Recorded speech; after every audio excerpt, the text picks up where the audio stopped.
one thing to point out here, that this event took place in 1940. Now I know that the Roswell incident was 47 and there was the Missouri incident in 1941. So do you have cases from as long ago as that? We have cases. My own case, my own abduction case, started when I was 3.5 years old in 1952. There weren't any monster movies and or anything like that back then. You know, when my parents would certainly never let me watch something like that as a 3.5-year-old child. And my events are conscious. I've never had hypnosis or any memory recovery techniques to, quote unquote, figure out what happened. I know what happened, and I was cognizant, and I saw the entities there. And the answer to your question, do we have cases, but go back further than that? The answer is yes. The problem is, how many people do you get to talk to that have cases back in the late 1800s to 1900s or even earlier? Yeah. Well, generally you don't get to contact those people because they're either A, dead, or B, your information is anecdotal because they're too old. So my question I always ask my abductees, especially the oldest ones, is, have you ever talked to any of your parents, aunts, uncles, and relatives about anything that may have happened to them? And some of them say yes, and of course then that puts us way back before the 40s. Robert Hall described a device about the size of a cigarette, which when pointed at an animal or a human, made them become docile. I asked Daryl Sims if he had come across this device in any of his other abduction cases. I certainly do, and it's excellent that he brought this up and that you noted it. The object there is, it's usually a laser-like device as far as we are concerned. It's what we would liken it to. It appears to be a laser-like device that fires a small little light beam. Sometimes it's blue, sometimes it's different colors. It doesn't seem to make any difference. Its purpose, it seems to be to neutralize someone should it be necessary. And that we've had an abduction case with an engineer, and this is most interesting because the engineer doesn't believe in abductions, UFOs, flying saucers, period. He don't believe in any of this stuff. But he does believe in what's happened to him, and it's freaking him out. He says, this can't be happening to me. And I said, yeah, I know. I said, how does it feel to be weird like the rest of us? And he laughed and he said, but I'm normal. This can't happen to me. I said, I know. I said, I understand your problem here, sir. I really do. Okay. So he had an experience of this kind of instrument. They couldn't control him. He's very very reactive in the most difficult way. If you try to physically, most people are just scared and don't whatever. He just gets up and tries to fight you. And four of these little creatures were in the room, and three of them had these little devices like what you described, and they had to use all three of them. Right. And those devices almost didn't work. He nearly got them. And in fact, he hit one of the entities he reports and knocked it down, and of course that put him out of commission. But the other three were still using their little laser-like immobilization devices, light taser, whatever you want to call it, to immobilize him, and it finally worked. But he nearly got all four of them. Right. Another thing that he mentioned, and I think you've given an explanation for this, was that he said that they took blood out of the back of his neck, and they said that he shouldn't lift his head up, otherwise he would be killed instantly. What are your thoughts on that? I find his statements rather interesting, and here's why. Because first of all, it shows subterfuge. You'll die if you move. Well, we hear this a lot.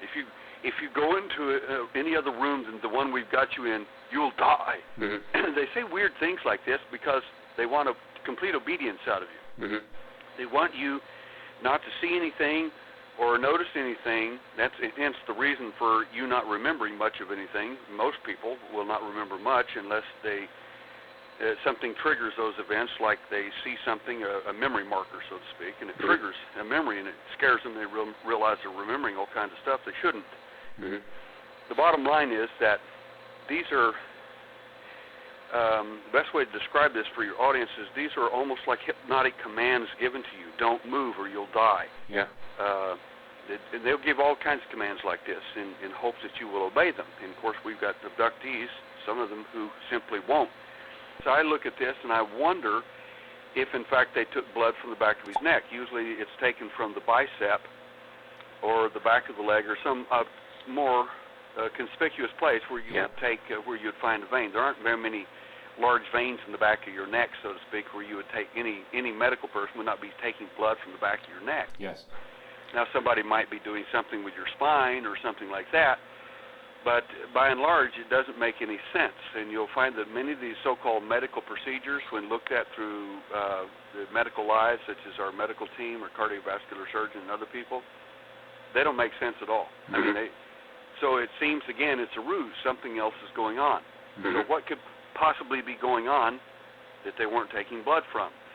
Because I mean, if a nurse takes blood from your arm or any other place, they don't tell you you're going to die because they, don't move because you'll die or whatever. Yeah. So could they have been putting something in or removing something? Yes. Now that would make a lot more sense to me. Now I don't know if that's what happened, but that makes more sense because you would want the person to be still while you were installing something or removing something. Yes. If that makes any sense. One thing that Robert Hall claims the aliens asked him was they said that they were looking for relatives of Moses, and they referred to him as the son of Adam. And another thing they asked him was, he said that they asked him why people were fighting, i.e. the Second World War. They asked him about that. Could you shed any light on any of those things? Certainly can, and again. My thoughts are based on 38 years of investigations, and I pretty much have heard the whoppers and the real things they seem to be concerned with. And as an investigator, I have to separate the two. They're looking for the relations of Moses. You'd need to be looking at Hasidic Jews of and so on, in the lineage of Abraham. And trust me, they know where they're at. And they already know the answers to that. I could tell you dozens of funny stories about this sort of thing. The bottom line is that it's highly unlikely they're looking for the relations of Moses. Yeah. They might, but I seriously don't think that. This is all extremely interesting, but does not provide any proof that these events occurred. I talked to Robert's older sister, Rhoda, to ask what she could remember of the events in 1940. She remembered that there was a reporter who came into the house to question Robert, and that when the reporter was there, another man came into the house to try and prevent the reporter getting Robert's story, but she didn't know where the other man was from. She said that Robert had told this story all of his life and it had never changed. She also insisted that he is not the type of person who lies or makes up stories. I started tracking down the people who lived in the streets where the events took place. The electoral roll of 1939 was a good place to start, so I was able to get all of the names of the families that lived in each house. I knocked on many doors, and by questioning residents was able to track down some of the people that lived in the area. Anne Anderson lived on Newton Street in 1940 with her sister Lily and brother John. They had been evacuated at the time, so would not have witnessed the events. We tracked her down, and she was able to give us contact details of several people who were still alive that lived here in 1940. In total, we have spoken to approximately 10 people who lived very near the spot where the UFO craft landed, and none of them remember any of the events. Only one person claimed that something strange or unusual occurred that year. Another person who lived in the area at the time was Ada Woff. Ada Woff's parents ran the local shop, which is right next to the place where the UFO is alleged to have landed. They also owned the coal yard where the alien was dragged. Ada was 7 in 1940, and we managed to catch up with her to ask if she could recall anything strange at the time.